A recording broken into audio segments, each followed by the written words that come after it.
Yes, sir. Yes, sir. Back in the building once again. Welcome to the Big Free Show. It's Big Free minus one. Chino's missing again. G League. I don't know what's happening with him in the G League right now. But big up to man like Chino as always. Hope to see him very, very soon again with us, talking a lot of basketball. And it's the best time of the year right now as well. Playoffs are about to begin on Saturday.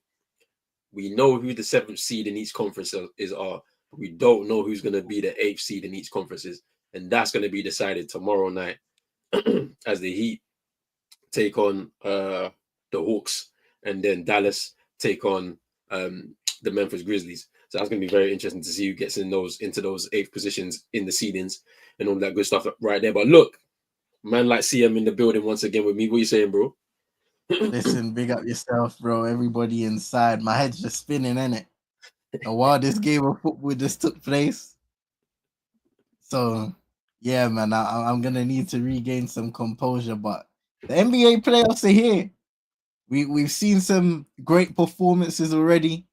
I'm sure we'll go into it. That Golden State Memphis game.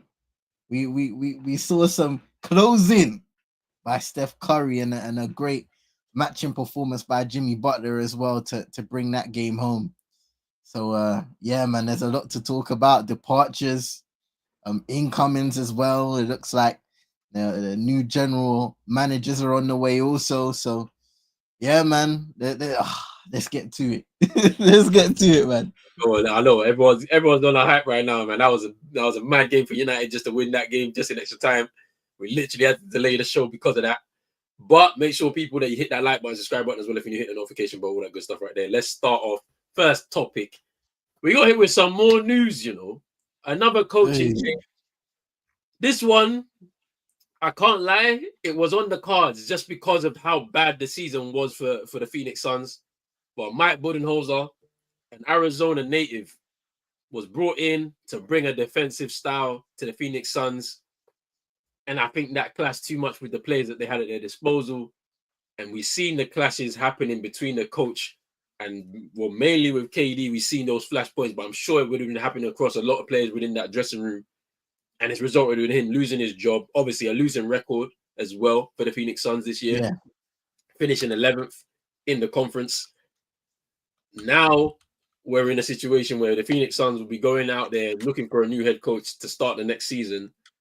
But there's also some uncertainties within their roster, which I think people need to also consider too, because there's been the rumors of KD, potentially being traded. They were trying to trade him at the trade deadline, and that wasn't that, and KD shut that down.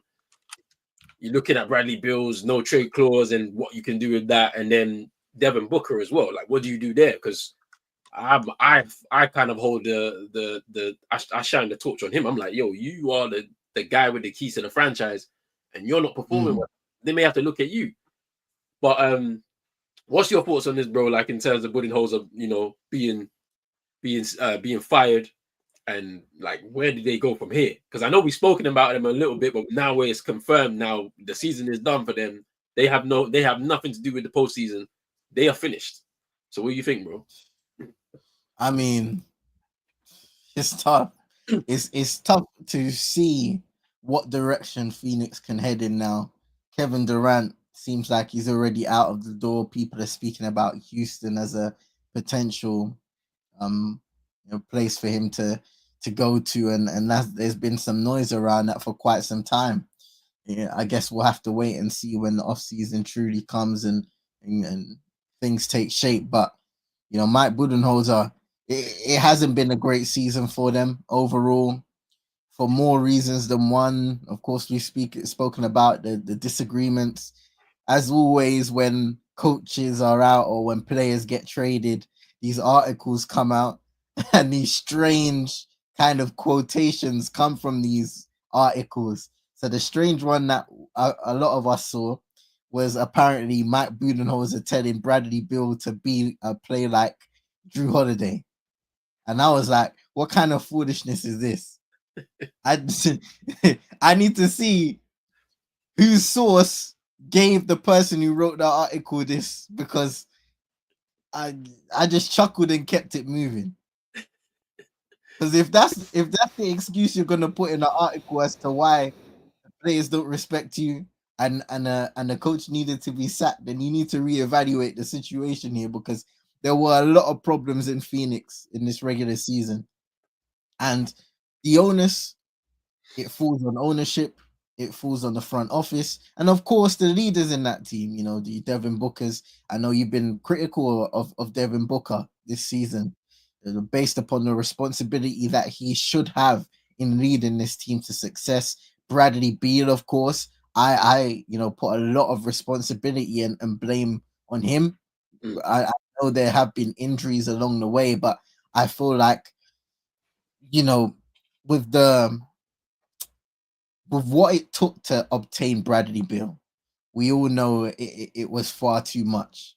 But to not even live up to expectations to the slightest, it has hurt this roster so much so, in terms of the depth that they weren't able to have after making a trade like that and being locked in a contract like Bradley Beal's. It's something that the Phoenix organization will not forget for a long time. And for me, it's a fatal mistake.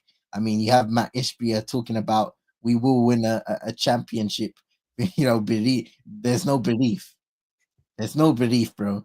And you know what? I'm putting the Phoenix Suns next to the Dallas Mavericks that are on foolishness now, because I've seen enough and I've heard enough, especially from Matt Ishbia, from their front office overall.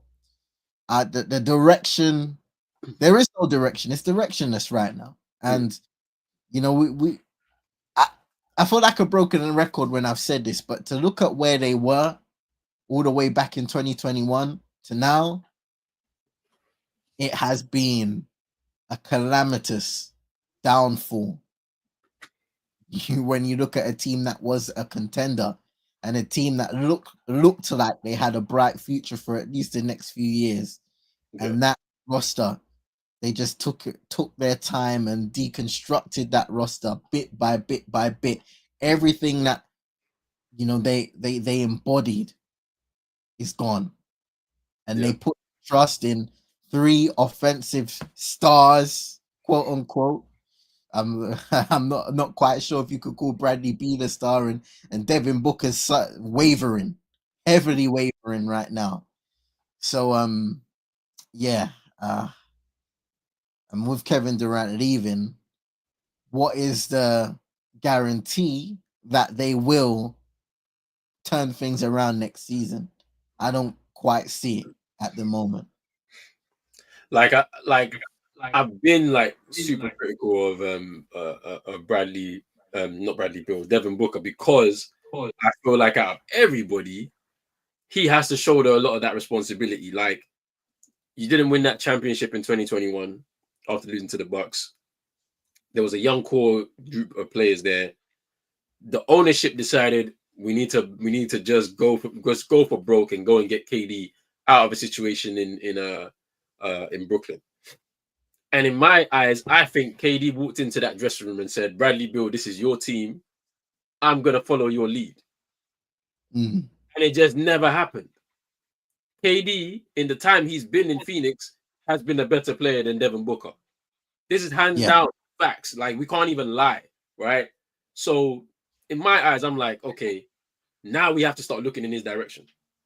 It has to be on him, because from a leadership standpoint, when you're talking about on the court, because the thing about it, we can talk about ownership. Ownership have failed miserably in the short time that they've been with the Phoenix Suns. So this is a new ownership team, right? The front office, they have failed miserably for at least 4 years. Like, you can definitely say for the last 4 years, they've definitely failed by bringing in, by getting rid of Monty, bringing in Frank Vogel, and now firing Budenholzer. That's happened in the space of the last 4 or 5 years, right? Breaking up that young core that they had, not being able to reconcile the relationship between Monty Williams and DeAndre Ayton. Now, obviously, DeAndre Ayton, for whatever reason, one or the other, he's not really achieved the potential of him being. I believe he was a top 3 pick. He was number 1, I think. Yeah. I don't know. Yeah. So like not being able to reconcile that, him not developing as well as maybe they thought he would have. getting rid of guys like Cam Johnson and Mikal Bridges, right? Like maybe not like keeping Chris Paul around to kind of keep them together, because Chris Paul is a very invaluable player that you can have within your roster. You can see what he's done at San Antonio. Like now, like you've lost that element, right? Like I feel like they didn't treat him well as well. I know he has a pretty sizable contract if we're talking about, even if I think he's making 30 million a year, like right now, and it's a lot of money to pay for 1 year, but it's invaluable what you have because there's leadership there. At least they don't have that. You bring these three players together, they don't really mesh well, and like now look at where you are. As for the Bradley Beal thing with the whole comments of you got to play like Drew Holiday, I vividly remember in the last playoffs, Anthony Edwards blowing by him every single time. So when I look at that, maybe you need to play like Drew Holiday, because at least you'll be winning basketball for your team, for sure. Drew Holiday is one of the, like, if he wanted to be the kind of player that he wanted to be, he'd be a lot better, let's say, right? Yes. Than a lot of players. But he learned to sacrifice for his teammates and do things that, you know, like fit into his role and just be a star at that role. As for Bradley Beal, he should be doing that. As part of this team, you should have played a role and helped the team out. You didn't want to do that. And now you're going to be sitting on that huge contract that you've got, and you got the no trade clause at that. KD's looking around thinking to himself, well, it ain't worked here, and I don't really care at this point what people say. I'm going to go to a situation that's going to help me.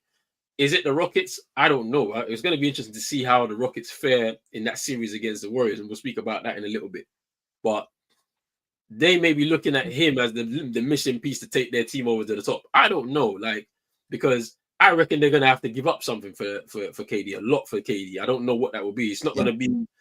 It's not going to be the main pieces like a Jalen Green or a Şengün, but I don't know. Like, it could be everybody else is up for grabs, and how they manage that, I don't know. But we'll see how that works for that. But we don't even know, because they keep talking about the Rockets, but it might not even be the Rockets. It's always going to be about the best match and the best fit for both the selling team and the player.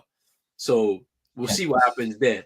As for Mike Budenholzer, I still think he's a good coach. I just feel like he just got into a really bad situation, like with the Phoenix Suns. I don't think you got to respect what he did with the Bucks. He probably needs to be in a market similar to that, you know, where it's like it's hard work, it's grit. You've got players that are going to be willing to sacrifice for you, and if he has a star level player like he did have with Giannis in Milwaukee, then you're going to see him shine again. Do you know what I'm saying? So, like, but I think he does need to take some time out of basketball for a bit, just because, yeah, you come from that Phoenix situation, and to be honest, Phoenix, their ownership is horrible, because they're still paying Monty, I think, right? Yeah, they're definitely still paying that crazy extension. They're still paying Frank Vogel, and if he doesn't go, they'll still be paying. If he doesn't get another job straight away, they'll still be paying Budenholzer too. So, yeah, I think it's going to be interesting. And Devin Booker is going to have his 8th coach since he was drafted. 8th coach. It says a lot. It says a lot. And if I was him, me personally, I would move. I would. It's become stale here. You had you got to that really high point of the mountaintop. You didn't win in 2021 for whatever reason. Your ownership decided they wanted to sell, and it's all unraveled from here. And you've been at the main point of that. You might have to just you might have to leave. There's been talks about him potentially going back to Detroit or whatever, like, because that's where he's from Michigan anyway. So, like, that might be interesting to see what happens there, if that even is a possibility. But yeah, that's crazy. That's crazy.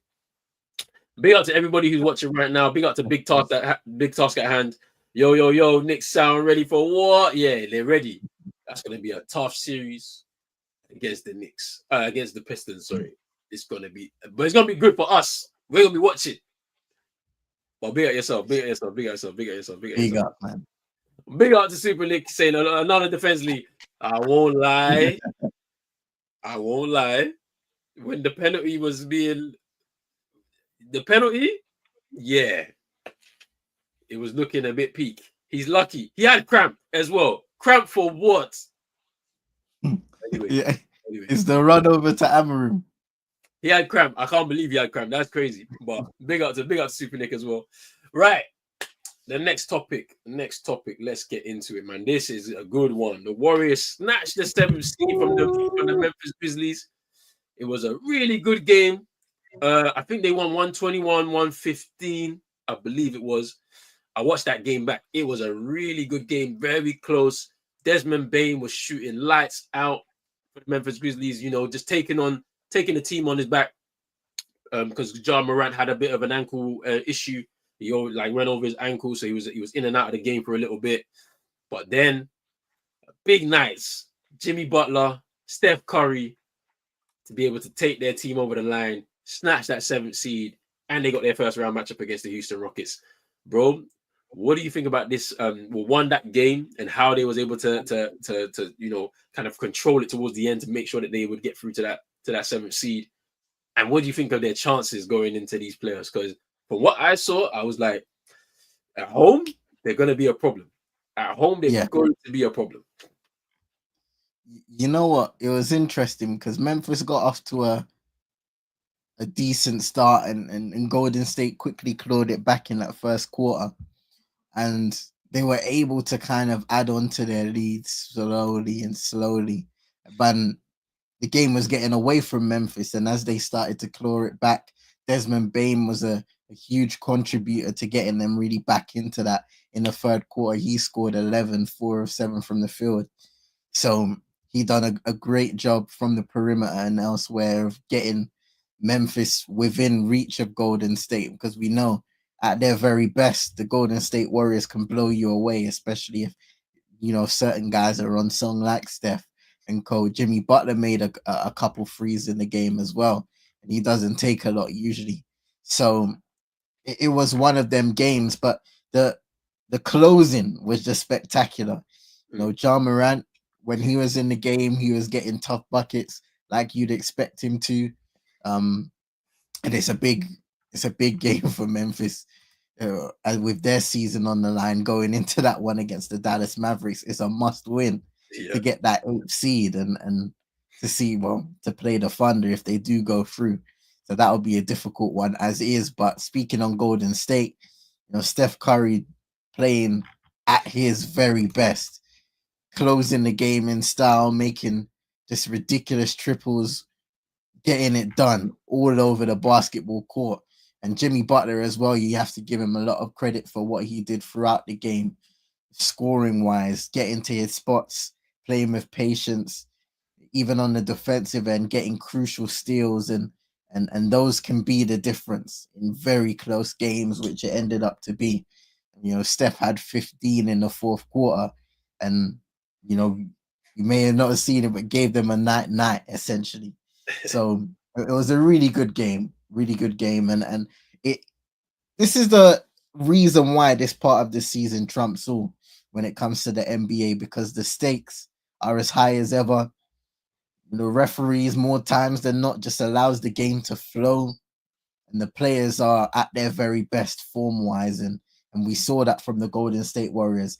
As to what they can achieve in the playoffs, when the Jimmy Butler trade was made originally and they started to go on their run, I feel like my opinion of the team changed, and I was being swayed by the team. Now, they did have a little rough patch towards the end of the season, but I still believe if they can find form and if they get performances consistently from Steph, from Jimmy Butler, if you have the odd game from Draymond Green where he's shooting well from free and on the defensive end, he continues to be impactful.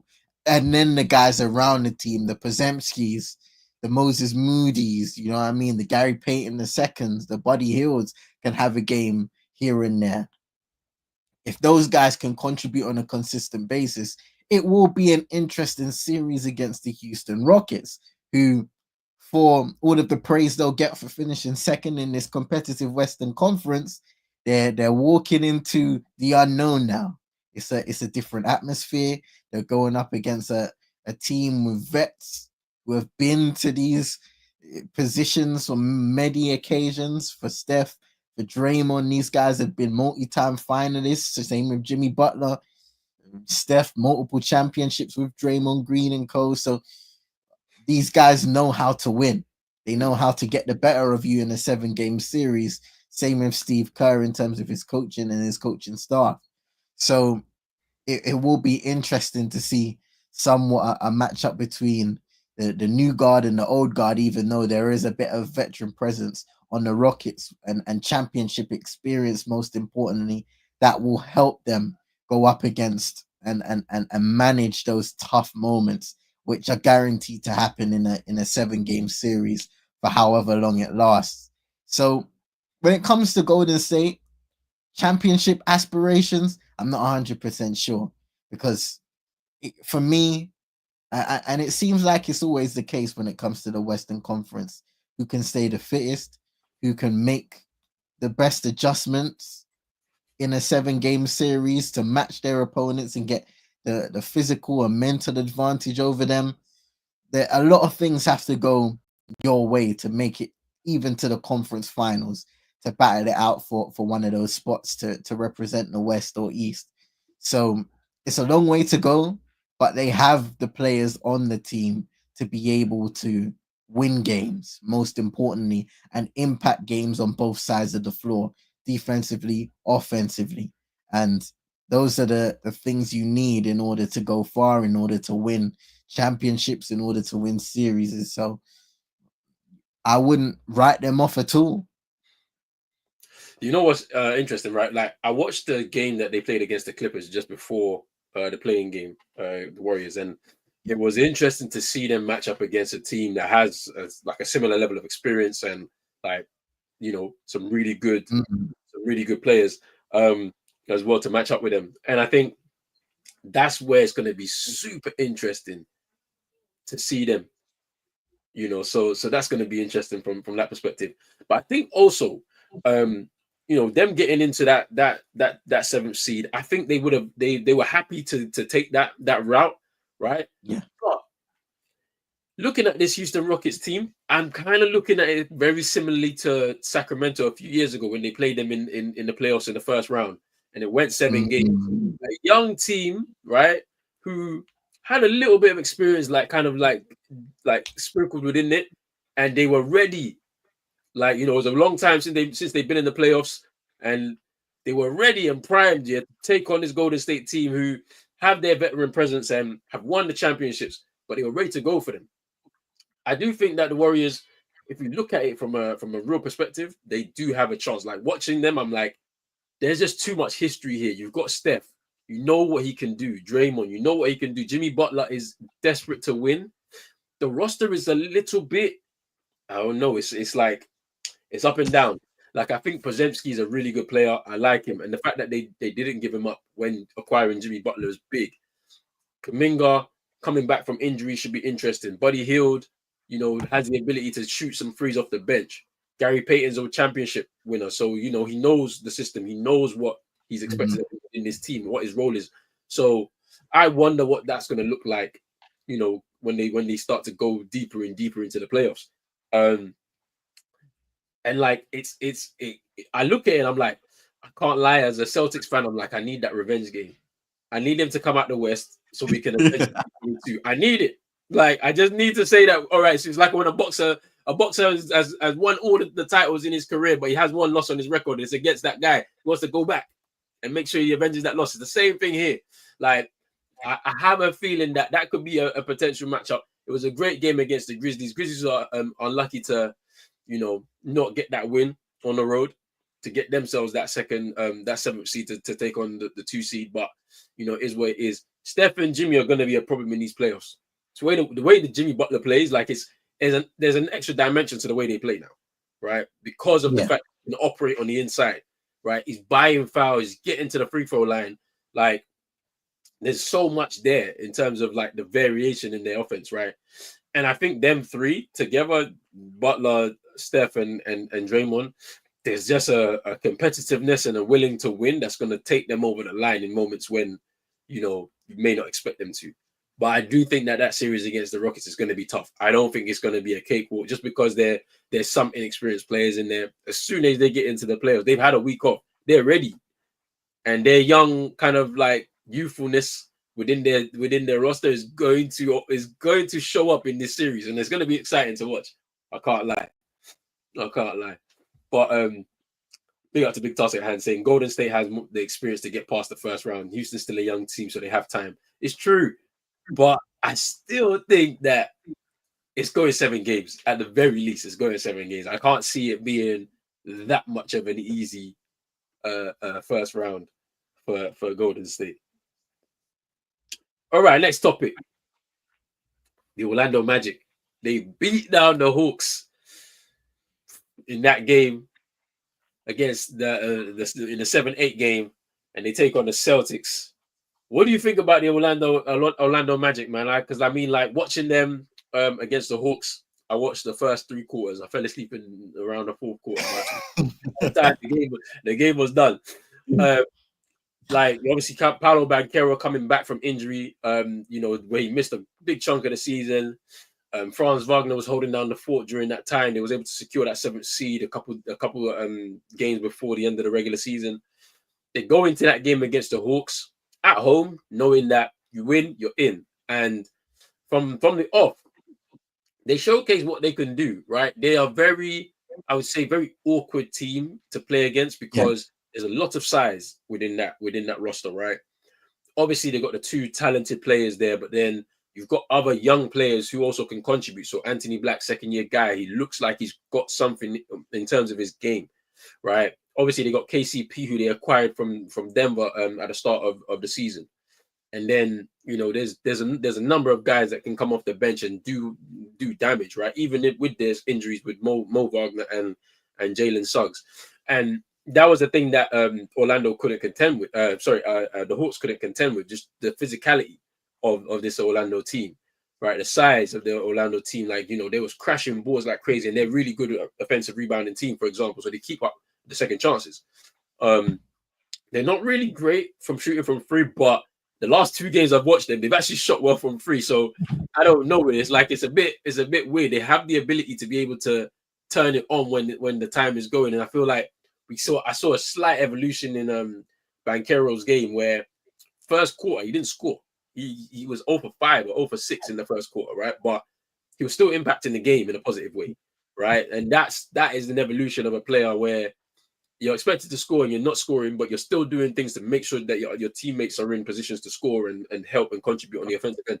And I think that was quite interesting. And they did the biggest thing to do when you're playing against the Hawks is to shut down Trae Young. Don't let him get an ability to start scoring, because he can score in bunches and he can really go on a heater. And also stop him from creating angles for assists to his teammates, backdoor cuts and things like that. They made it super awkward for him. And it was a mismatch nightmare, right, for the Hawks whenever he was on the ball. So what do you think about Orlando, the threat that they could potentially pose to the Celtics going into that game on Sunday as they start their playoffs? And the Hawks, I mean, we're going to talk about them in a little bit, but what do you think about them too? Yeah, I mean, multiple times you mentioned the word awkward.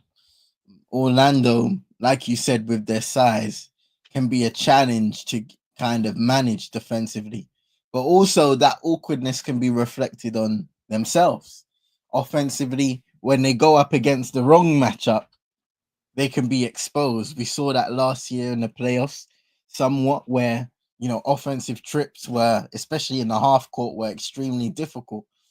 And if we're looking at a matchup against the Boston Celtics, I can't really see an outcome other than the Celtics easing their way through a first round matchup. And that's unfortunate to say, because there is a lot of talent on this Orlando roster, but for more reasons than one, they just haven't been able to put it together. A lot of injuries and a lack of continuity and so forth. But I think they'll have to do some work in order to improve and make this team a little more well-rounded. But credit where credit is due. Off the bench, Cole Anthony, nice little 26. Anthony Black, the guy you spoke about as well, off the bench, contributing well. and you got Wendell Carter Jr. off on as a starter, Paolo Banchero, as you mentioned as well. Even when he's shooting inefficiently, which is an area of his game at times, especially in the playoffs, I feel that he could potentially improve in his efficiency, his level of poise when it comes to his scoring. It's about contributing in all areas. A guy you always speak about is Jason Tatum. Even when he's having an awkward shooting performance, he's able to create shots for his teammates, play hard on the defensive end. The same with Jaylen Brown. That's what it takes to win in this league and to win in the postseason. And I think the young guys in Orlando are finding that out. And the sooner they get to find that out and they get to overcome that hump, is the quicker they'll become better players because of it. So it will be interesting to see how they fare as the 7th seed against the Boston Celtics, reigning champions. Will be looking to go back to back. So it's I'll be hoping to see better from them, but I'm not 100% sure if I can expect that.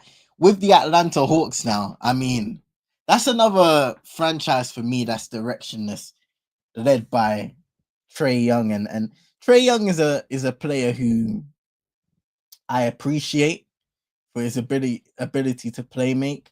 His scoring can be somewhat erratic sometimes, especially because he takes a lot of 3-pointers and deep 3-pointers that perhaps he shouldn't be doing, but is a part of his game regardless. So the big task at hand in the comments said he's the worst franchise player in the league. I think that's a bit of a stretch because this is a guy that leads the league in assists on average, one of the best playmakers around, can score on his day. So I think there is value in a player in Trae Young. I'm not 100% sure if there's value in him being the leader of a franchise and a successful franchise like that. And I think with Atlanta, there's been that up and down trajectory ever since. They've made some conference finals here and there, and then they've gone right back down to mediocrity or just being one of the worst teams in the NBA. And regardless of who they've drafted, who they've moved on from, they haven't quite been able to replicate and bring some continuity in terms of success year in, year out. And that's been the biggest problem. They've had their guy, the guy that they drafted in the same draft as Luka Doncic and Trae Young. They've constantly been compared ever since that moment. And I just feel like with Atlanta, they've never really been able to put together a successful roster of guys, including Trae Young, to be honest, who have been able to collectively come together and have great seasons year in, year out. Whereas, I'd look at the guy he's always compared to, for example, Luka Doncic, and he's had good seasons. He's made the NBA finals. He has a resume and a consistent resume at that in the postseason and in the regular season. Atlanta just haven't been able to log that in the book. Yeah, I think with just watching the Hawks that I have, like, very rarely I have this season, I can't lie.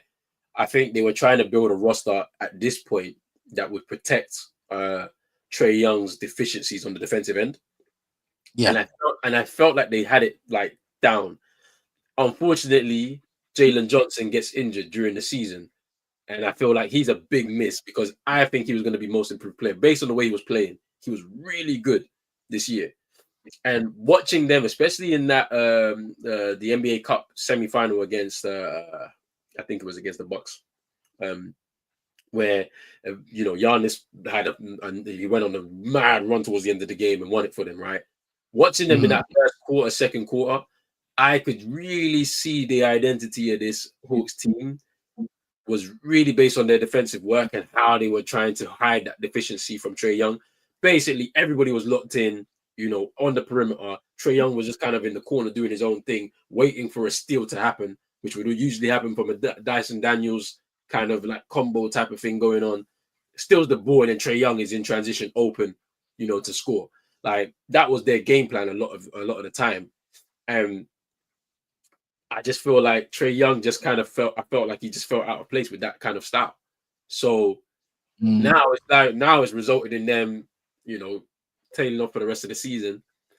And it's like he's gonna be out of place eventually. Like I think within this roster, they're gonna have to move him on. What kind of value he has, I don't know. And it really depends on if they even get into the playoffs at this point. I don't know. Like I mean, well, yeah. So we'll see what happens. We'll see what happens there. But let's move on to actually. I'll speak on. I don't think Orlando pose a challenge to the Celtics. To be fair, like I think they're going to be awkward to face. I think the Celtics are very focused on, making sure that they take this first round matchup very seriously. Because a couple seasons ago, they had a first round series against the Hawks. They kind of walked into it like they're going to basically just blow by them. And Trae Young hits a 30-footer in the dying moments of the game to win it for the Hawks in game 1. So, or I think it was game 2. I think it was that he did that. But like that and that just kind of made it a bit more of a tougher assignment for them, where they had to where the series gets extended to 6 games instead of 5 or 4. Like how they would have expected to. So even with Banchero and Franz Wagner, I just feel like the Celtics are very much focused on taking away, their strengths and making sure that they punish them as well. So it's going to be interesting. It's going to be an interesting series. I think you're going to be able to see those young guys for Orlando at least get that experience, a little bit more experience than they had last year as well. So we'll see how they fare. But anyway, next topic. The Dallas Mavericks and the Heat extend their seasons after victories over the Sacramento Kings and the Chicago Bulls, respectively. Dallas looked good against Sacramento yesterday. I know it's Sacramento. I know they're basically the Chicago Bulls of the West now because of Zach LaVine and DeMar DeRozan. But Anthony Davis, since coming back from injury, has looked really, really good. And it's unfortunate that Kyrie Irving is injured right now because, as I said, like despite what we've been talking about with Dallas, I kind of understand why they made the move. They want that championship window right now. So you get AD, you got Kyrie, you got yourself a Klay Thompson. You know what I'm saying? Let's see what you can do. Klay went wild last night with I think he scored 15 in a quarter, in the second quarter, I think last night. So he was cooking from free. Whether that's going to be consistent though, I don't think so. I think that is now he's past his best in that regard. I think at the same time he can't really guard the perimeter like he used to because we know about his injury history and whatnot and how that's really affected him. That lateral quickness is shot. It's shot, and then but AD's looking happy, playing in the power forward role. I saw him shoot a couple threes last night that landed, and I'm thinking to myself, I mean, they still have one more game to win to try and get into the playoffs, and it's on the road against the Memphis Grizzlies. But if they do it, it's a good achievement for them, especially with the way their season has gone, and we know the fallout of everything from the Luka Doncic trade. As for the Heat, they found themselves getting themselves another game, beating the Bulls. They blitzed them like first 2 quarters, but then somehow let them back in, which, to be honest, if you're a team that finished in 9th, 10th, you're kind of that kind of team where you can go up big and you're definitely going to give up that lead because you're just not that good. But they've extended themselves another game. On the road, though, against the Hawks, should be a very, very good game. I can't lie, because it's just that atmosphere. It's a home game, win or go home, one off. Let's see how it goes. What do you think about these 2 teams in particular, Dallas and the Heat? Do you reckon that they have enough to get through to the first round, or will they both be stopped in their tracks by the Hawks and the Grizzlies, respectively? No, first and foremost, I can understand why Chino's trying to get relegated to the BBL, the British Basketball League. I thought you was about to go left there. I can't lie. Look at the BBL, yeah. I was like, whoa, you like Listen. I understand Chino, Because you don't want to speak about another Tyler Hero performance. 38 points, guiding Miami to the next playing game for a chance to get into the playoffs. You don't want to speak about Tyler Hero thriving. He just wants to see him out of his franchise. But it's all good, Chino. It's all good, even though I put my parlays on you to win G League MVP. Man's trying to go overseas and play in the BBL. It's all cool. It's all good. It's all good, bro. It's calm. Bro. Nah, But that is hilarious. That is funny. That is hilarious. I expected Miami to win against Chicago. I mean, the Bulls are the Bulls, innit? There's nothing much more to say about that.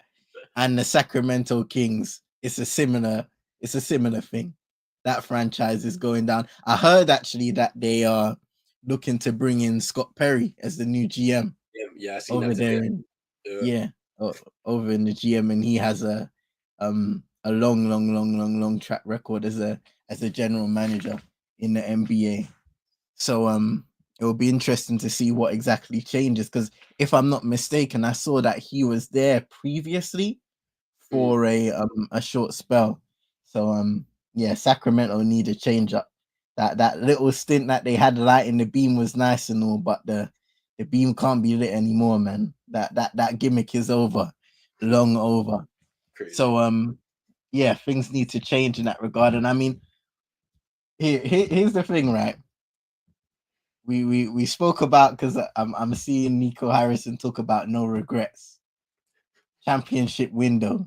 You had the championship window, big man. I don't want to hear it. But shout out to AD. You know what I mean? He is a professional. And you know, you speak about the thing about him playing in power forward, playing with confidence, being empowered to be the best version of Anthony Davis. And we get to see that in the small moments where we've seen AD in a Dallas uniform. He has taken that responsibility. He has looked like a revitalized player at times, given the empowerment by his coaches and his teammates to go out there and dominate on both sides of the floor. And we've seen exactly that from AD, and they need that from him if they do want to get into the playoffs at the end of the day. Klay Thompson, he had a nice performance after, you know, his last experience in the play-in was not good at all for the Golden State Warriors. That was his kind of bow out, and it was a crash out of major proportions. But yeah, I mean, for me, I don't really have much to say on Dallas and Miami, just because they're two teams that I'm not looking out for at all. They get through, I think it's going to be easy either way, because that will be the 8th seed in the West, 8th seed in the East. Cavaliers, perhaps, if it would be a funny story if either the Heat or Hawks get through and they give the Cleveland Cavaliers some problems, and that would contribute to a lot of questions being asked of that Cavaliers team. 64 wins. There's a lot of scrutiny that comes with an 8th seed coming through and giving you a lot of danger and trouble and problems in that sense. Whereas in the Western Conference, I think it would be the same for OKC, having their greatest season in franchise history. 68 wins. I mean, one of the best seasons in NBA history, you could say, statistically as well. Either one of those sides go through, you'd expect it to be routine somewhat. I would say the Memphis Grizzlies would be a difficult series, a much more difficult series than the Mavericks. But that's only if things go their way in terms of Ja Morant staying on the court, being consistent as a scorer. Because I feel like at times he can be a little out of control still at this point of his career when it comes to scoring the basketball, getting to taking difficult shots and not exactly playing with a patience and a poise that is needed. Desmond Bane as well, there's a little bit of an inconsistency. He can get extremely hot when it comes to his shooting, and at times he can be extremely cold. So, you know, I would say talent-wise and matchup-wise, perhaps, you know, you'd look at AD going up against a Thunder side. That would be interesting to see. But yeah, when it comes to that 8 and 10 matchup, it's a difficult one, right? I feel like it's the better team on the day, Yeah. and whoever goes through to face OKC, while you'd expect it to be routine, you just never know. Yeah. You just never know. Heat and Hawks, that just seems like Cancun fodder. It's gonna be interesting. It's gonna be interesting. I feel like I think the game of the night tomorrow night will be that Dallas Memphis game. Is going to be a really good game, just hands down, because of the talent that is there and available. But yeah, I agree with you. Whoever goes in to be that AFC, there shouldn't be a question of what they're gonna do. They're probably gonna be going back home anyway in like a week's time. So it'll be interesting if one of them could make an upset to one of the two teams that have had historic seasons by their own standards, but I don't really see that happening. Big Task at Hand has a quick question before we move on to the final topic of the night. Question: what do you think about Kobe White? Should he be treated as a franchise player or a trade piece? I like Kobe White. I can't lie. Like, he's actually shown, like, he should have been most improved player, I think, last season. They gave it to Tyrese Maxey, I believe, at the end of the season. I'm just like, come on. Tyrese Maxey was a high draft pick. Like he was, so like, I think it was a top 10 draft pick. Like, it's like, bro, come on. You don't need to give most improved to those kind of players. You got to give it to guys that they weren't fancied when they came into the league, and then didn't have a good season, and all of a sudden they shot right back up into being everybody's conversation. That was Kobe White for me last year, and he's just gone on the same path. Unfortunately, he's found himself in a franchise that's in a state of flux, similar to what CM has said about the Hawks or the Phoenix Suns directionless at this moment in time, where you've got a coach who I think is a bit stale in Billy Donovan. They've gotten rid of like two key players within their roster. They've drafted in a really good talent in Matas Buzelis. I feel like they want to move off of the Vucevic contract, like, because it's quite expensive, and I feel like they're just trying to figure out where to place him. They got some good young players in there, like Patrick Williams, for example. Ayo Dosunmu as well is a pretty good young player, serviceable guy. Like, he can shoot the free ball. He's a good defender, a decent defender. Like, I don't know where they're going. Kobe White being the franchise of that, I don't think so. But I feel like he could be a good number 2 guy, like next to somebody. So I don't think they're gonna go the star route. I think they're gonna try and build through the draft. That's what I think is gonna happen. Like, they're probably gonna get them. They're gonna get themselves a lottery pick this year. I'm sure of it. Who they get, I don't know. But like, I don't think he can be looked at as a. He may want to be Kobe White. Like, he may want to be a franchise guy. Like, as a trade piece, he could go to a few different teams, but if he wants to stay in Chicago, he's definitely a number 2 guy that they probably have someone that they're looking or eyeing up in terms of the draft or something to basically pair him up with that guy, because he's a really good offensive player, like Kobe White, and I feel like Chicago would be crazy to lose him, like, right now. With the way their franchise is right now, it'd be crazy to even think about trading him away right now. But what do you think? Yeah, Kobe White's shown a lot of progression. Because at one point he seemed like a player that was going into obscurity, and then all of a sudden he does kind of show signs of life and an improvement in that sense last season, and he's continued that somewhat. And it's a shame, like you said, the Chicago Bulls are the team and where they are right now, considering when they initially made those big trades and they had DeRozan, Levine, Lonzo, and all of that stuff. There was a lot of hope, but ultimately, he's a player that has risen in a franchise full of ashes. So I think a star, he's far off that right now. But as a piece, as a solid piece and a solid contributor on a team, he'd be that guy as a scorer. So yeah, I appreciate his skill set offensively, his improvement as well, and I agree with you again, bro, when you're speaking about the most improved player award.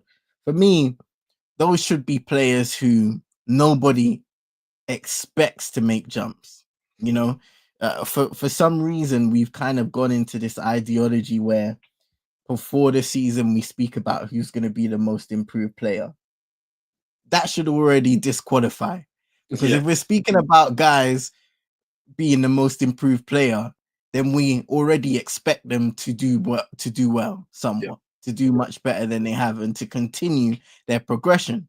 Whereas Kobe White wasn't exactly a guy that we looked at any point last season or the season before and say, you know what, we expect Kobe White to make a big jump. So that relatively came out of nowhere. And those types of seasons should be rewarded. The hard work that they put in the off season, throughout the season, those things should be rewarded. And I just feel like when it comes to some of these awards and the criteria, they need to be kind of rewritten and overlooked again. And that's a bigger conversation between the fan base. But yeah, I wouldn't say star just yet. I'm not sure if he'll get to that point at any stage of his career, but as of right now, he's a solid piece and a piece that, you know, you could say the Chicago Bulls would want to hold on to. But at the same time, I'm sure there'll be teams around the league looking for his services as well. Yeah, that's true, man. It's true.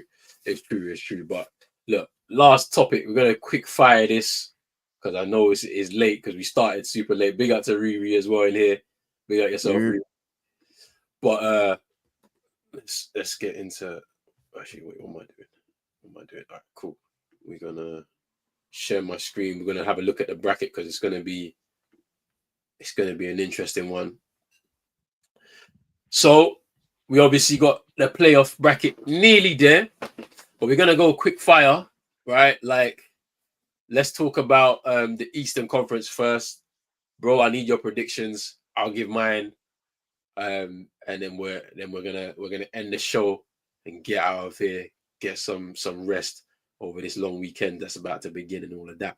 But look, that 1 seed and 8th seed, who do you think's coming out of that 9-10 that 8-10 game between the Hawks and the... I think it will be Miami. I think they'll edge it and then they'll get dealt with by the Cleveland. Well, they better get dealt with by the Cleveland Cavaliers because there's no excuses anymore. I ain't gonna lie. I'm giving it to the Hawks, man. They're at home. They owe their fans a big performance after getting thrashed by Orlando Magic. Trae Young needs a big performance as well, and it's going to be a bit more of a better matchup when the Hawks play the Cavaliers, because this season they've had the better of them in certain occasions. So I'd like to see that dynamic happen as well. So I'm going to edge it to the Hawks, but in that first round the series, yeah, they're gonna get worked though, like for sure, by the Cavaliers. Come through that series. Bucks Pacers, bro. What do you think about this series? I mean, it's an interesting one, isn't it? It seems like Damian Lillard's kind of ramping up for a return, so that would be a big boost for Milwaukee. The Indiana Pacers, they've quietly had a good season. For real, 50 wins, it ain't something to play with at the end of the day. And the Bucks, with all of their struggles, it seems like it's been a strange last few years ever since winning a championship for the Bucks. Giannis remains one of the best players in the league, perhaps going under the radar this season, having one of his better seasons once again. But the Bucks have been up and down somewhat. And it doesn't seem like there's a lot of people that have their support. Let's just say that. So I don't know. I would love to pick Indiana just for a change. I would love to pick Indiana because they have a talented roster. They've had a really good season, and I feel like getting a win like this would provide an amazing boost for Indy in this NBA playoff period, with the guys that they have on their roster and the experience that they have, also the experience that they've amassed so far too. So I'm gonna pick I'm gonna pick the Pacers for this one. Hey, that's big. Riri said that Trey Young's a scrub, and then Indy's got the matchup here. It's an interesting one, man. 50 wins. They snuck up to those 50 wins because their season was quite up and down for a while until they kind of found their feet, the Pacers. Last year, the matchup went 7 games. Now, there's a few caveats here. Obviously, Giannis was injured through the series, and so was Dame. Dame came back. I remember Chris Middleton having a couple of games where he saved them, right, to get them into that game 7. Pacers were, first time that group had gotten into the playoffs and did what they needed to do. A lot more experience this year. I feel like even with their up and down season, they've been able to overcome adversity and win as many games as they've been able to win. I still think that Dame coming back as well from the blood clot might help the Bucks a little bit and give them a boost. They've reshuffled their squad a little bit, their roster a little bit. You can't count out Giannis. He's been on a mad one for at least the last part of the season. The Bucks ain't good, and obviously defensively they're not as good as when they won that championship. But I don't know. I'm seeing revenge here. The Bucks, because they're gonna want to affect. They want to get into that second round and take on the Cavs. I'm sure of it. I feel like the Pacers runs ends here after the first round. I think Giannis and the Bucks will come through this somehow. 7 games again. I can see it. Because they've been really disappointing in the last 2 years of the playoffs. The Bucks, by the way, going out first round against Miami. Going out first round against the Pacers. They can't go, if they was to go out first round here, I think it's over for Giannis in Milwaukee. I'm dead serious. For real? Bro, because he'll ask out. Unless because at the same time, we know he's not a GM, bro. Because some of the moves that he made or has had a part in making, the franchise will have to just say it's enough. You might as well just go because you keep giving us stuff. You're messing us up. You're getting rid of coaches. You're bringing in guys that ain't really that good. You might have to just leave, bro. But I feel like this time around they got the Pacers. It's gonna be an interesting series, regardless, though. It's gonna be an interesting series. All right, bro. Knicks, Pistons. Who you got?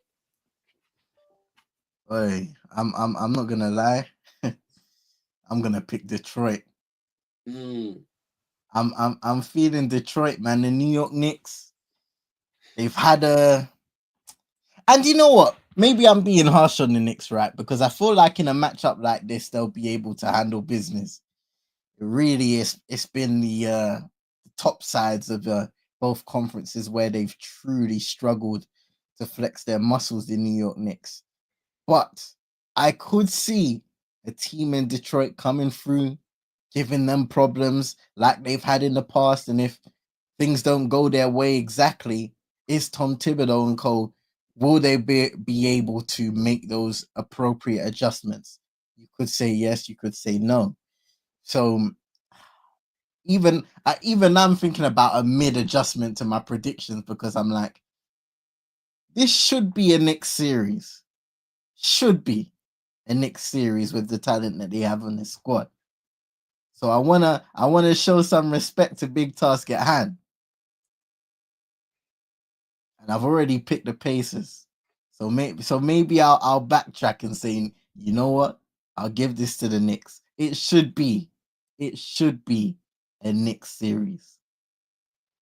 I ain't gonna lie, big task at hand. I'm sorry, but it's Tom Thibodeau out over here, bro. The Pistons are taking that series. I don't care.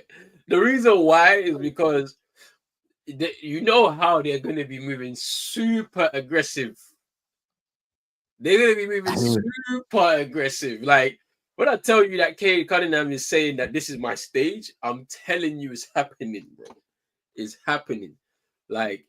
Trust me, they're going to come through grit and grind. JB Bickerstaff has stuff to prove to the league too, They're ready, man. I think they're ready for it, man. They've had a really good season. They got some experience, obviously. Tobias Harris, Malik Beasley. There's enough there to take on the Knicks, in my opinion. and it's gonna be another long series. The Knicks ain't gonna win this like series quite easily. Do you know what I'm saying? So, like, I think it's the Pistons for me. Okay. 2-7 matchup, Celtics Magic, bro. What are you saying? Bro? I think it's pretty straightforward. The champions the reigning champions.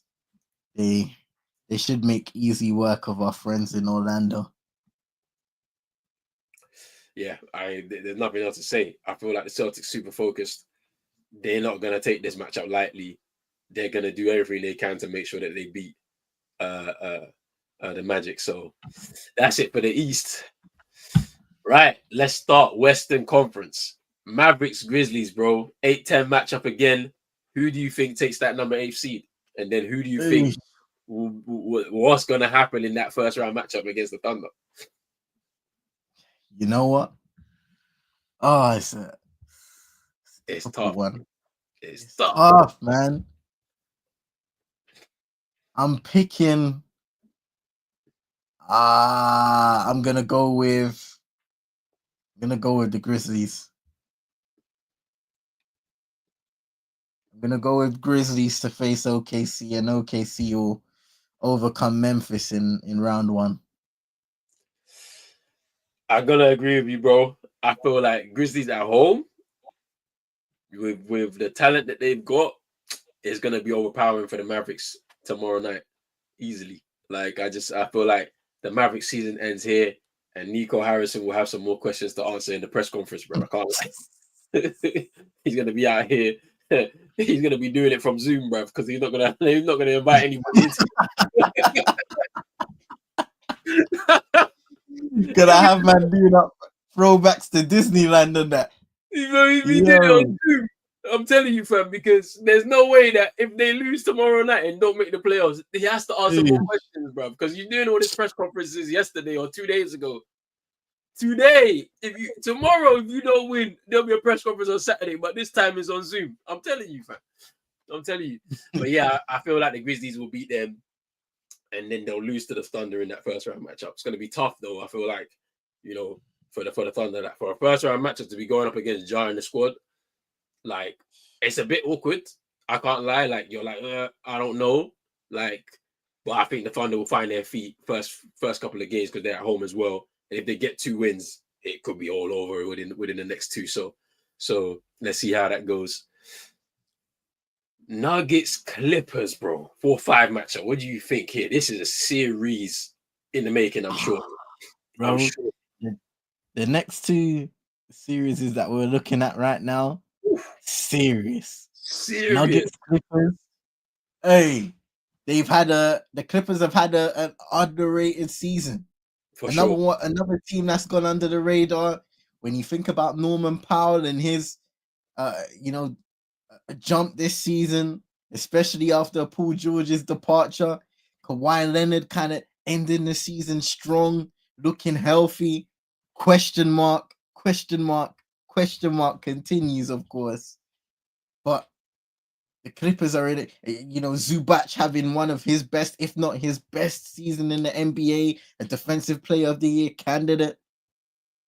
There's a lot to speak about with the Los Angeles Clippers. The Denver Nuggets now, also a lot of question marks. Nikola Jokic coming from another MVP caliber season. And everything we've really spoken about regarding that Nuggets roster is how their supporting cast will be able to show up and give Nikola Jokic the best opportunity to put this team in the right position to win. Now, I'm going to pick the Clippers. That's it. I'm right there with you. You want to know why? They have no coach. They don't even have a coach, bruv. Mr. Malone, where you at? They ain't got a coach. The Clippers are coming through this series because Kawhi Leonard was doing Kawhi stuff. I haven't seen him move like this in like 5 years. Bro, and you're right, bro. They've had an underrated season. People weren't watching them closely, and to be honest, I like that. The spotlight was on them when they had all 4 of them guys in there: Russell Westbrook, James Harden, Paul George, Kawhi. When they was there at the start, like middle part of last season, everybody was like, "Yeah, this is it."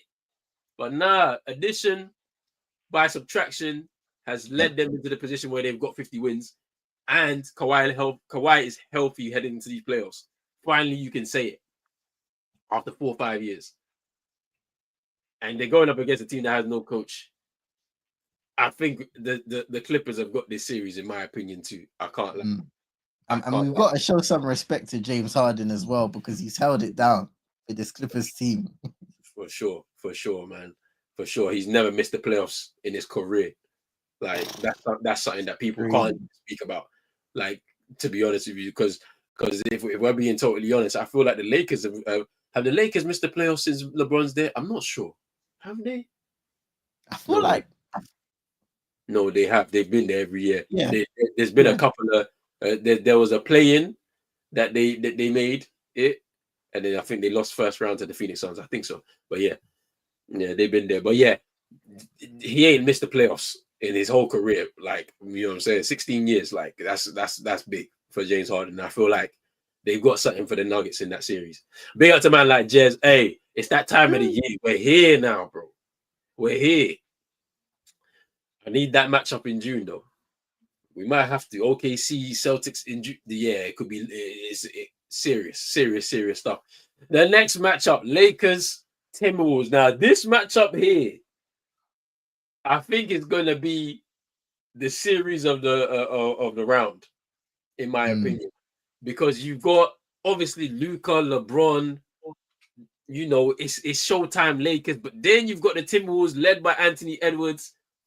And all of the stuff that goes on surrounding that, the way they play basketball, the way he plays basketball and leads his team, a bit of a revenge potentially on Luka Doncic after he torched the Timberwolves in the Western Conference last year. What do you think about this series here, bro? It's a big one. There's going to be a lot of pressure on the Minnesota Timberwolves to deliver. I feel like ever since they've ended up making their trades and big trades at that, there's been a lot of pressure on the likes of, Julius Randle. He is a serial playoff underperformer. So it's a big series for him. Of course, Anthony Edwards, we know how talented he is, how great he can be on both ends of the floor as a competitor. They'll need the best from him. Rudy Gobert, defensively. How are the Lakers and JJ Redick, who has been very methodical with his coaching at times this season, how is he going to find a way to get Rudy Gobert out of his comfort spots, which a lot of teams have been able to do successfully, especially in playoff games? You bring Rudy Gobert out of his comfort zone, and all of a sudden that creates huge problems for the team that he's on, whether it was Utah or the Minnesota Timberwolves. So then how will the Minnesota Timberwolves make those adjustments to put him back in those spots and cover for those deficiencies? The Los Angeles Lakers, first playoff series with LeBron and Luka led and all of those guys around it. It's going to be an interesting matchup. I'm not quite sure what we're going to see from it, but for some reason, my gut's telling me the Lakers are going to go through in this series. And then if that happens, there will be a lot of questions that are going to be asked revolving around this Minnesota team and what the future really is going to hold for them in the long term. I have to agree with you, bro. Lakers are taking this series, even though I think it does go 7 games. I think it's going to be that good of a series, where, you know, the deficiencies with the Lakers in the center position is going to be interesting how they come for that. And the Timberwolves would have had to have learned how they were matching up against Luka, you know, because you can't leave Luka with Rudy Gobert on the island. You saw how he cooked him in the Western Conference final. So, like, we saw it live, like, you know what I'm saying? Like, and Luka in that building in Minnesota, he was torching them. So, you know, it's going to be interesting. Obviously, I want to see the evolution of Anthony Edwards this year, shooting the 3-ball a lot more. And then also being able to get out of the double teams that he was struggling with it, especially early on in the season as well. He's shown the ability to be able to do that. They were trapping him a lot last year, blitzing him a lot last year in the playoffs. So especially in that Western Conference Finals. So it's going to be interesting to see how he evolves in that regard. But I do think the Lakers have enough to win this series. It'll be a shock if they don't, in my opinion. But I do think it goes. I think it goes 7 games. I think it goes 7 games. So it should be interesting to see. And finally, bro, before we wrap this show up, the Rockets and the Warriors in the 2-7 matchup. Who have you got?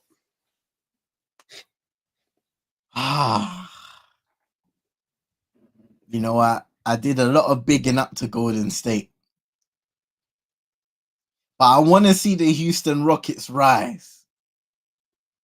I think, and we've said it in the past episodes, the Houston Rockets have a nice blend of experience and youth, led by, in my opinion, elite coaching. Coach Ime Udoka has done an excellent job in getting that team to a position of, competence in the Western Conference, in a competitive conference. And I want to see them rise to the occasion against the Golden State team, who themselves will be desperate to keep their window alive. It's going to be an interesting series because we've got a team who have very much so a lot to prove against another team who have a lot to prove for different reasons. In desperation to remain one of the top dogs in an NBA that seems to be quickly shifting away from the old guard. But the old guard is still keeping their vice grip on affairs, the likes of LeBron, the likes of Steph Curry, the likes of Kawhi Leonard, Kevin Durant, James Harden. They're still trying to grip and keep a hold on being the very best in the league, while these young guys are strutting and showing their skill sets and their expanding skill sets at that. So I'm gonna pick what I feel like may be a shock to some. I'm gonna say the Houston Rockets are gonna come in town and handle business. I'm going Warriors in this series. I can't lie. Go 7 for me as well. As I said, I liken it a lot to the Warriors' first round matchup against the Sacramento Kings a couple seasons ago, where they're going up against a team having been in the playoffs in a minute, but they rose to the occasion and was really wearing out those kind of older legs as well. They're a really good defensive team. The Houston Rockets, obviously, because of Ime Udoka and his influence on that, they've got a lot of young talent. There's veteran presence, as you mentioned a little earlier in the show, in Steven Adams and Jeff Green. There's something there for the series for it to go 7 games, but I'm not counting myself against Jimmy Butler and Steph Curry in this scenario. They'll have enough, I think, to take it over the line alongside Draymond Green, and they'll come through that 2-7 matchup, which will be interesting. And that's it. That is it. That's the first round predictions, as the first round actually will begin on Saturday. So big up to everybody who's watching right now. We're obviously going to be continuing to do the Big Three show throughout the playoffs. May do some watch-alongs here and there, depending on what type of matchup going on and stuff like that, but not as regular as we were doing in the previous years, because sleep is a premium, fam. We need the sleep, fam. The West ain't showing. I ain't showing the West no love until the morning, fam. The next morning, I'm gonna do I watch the game. But I think when it's conference finals and obviously finals, I think I might just jump straight back on to streaming those games, because why not? Like, we're in June, kind of end of May, June time of time. You can maybe put some time towards that. But yeah, that's where we're gonna end. Big up everybody who's been watching from the start. I know we started a little bit late. United came through Europa League. It was mad. Big up to Chino, as always. G League, you soon come out of that. But you're stuck BBL. there. You're stuck there. Yeah, you might have to go to the BBL. And we ain't talking Dr. Miami. Big up. Big up to CM, as always, for coming through. Let the people know where they can find you, fam. Big up yourself, bro. You can find me CM22ENT on YouTube, Twitch. Yeah, man. Or Twitter, TikTok. You'll find me in those areas. You'll find me over here at Prozone Esports. Make sure you're hitting that like button, subscribing if you're new, sharing to your friends and frenemies, and hitting that notification bell, because YouTube don't do a good enough job of notifying their subscribers about live videos, uploaded videos. There's a lot of good content coming on the way, so make sure you know everything about this channel. You're notified. You're well versed. And you look out for the Big Three NBA show every Thursday, 10 p.m. UK time. And also the other shows that are coming your way, man. I know Roland's got work and a backlog of videos to come through with. So look out for that, people. Do what a man says, man. That's what we got to do. That's what we got time for, people. We'll see you next week. Enjoy the playoffs. Enjoy the Easter weekend and all of that good stuff right there. We're out. Peace. Peace.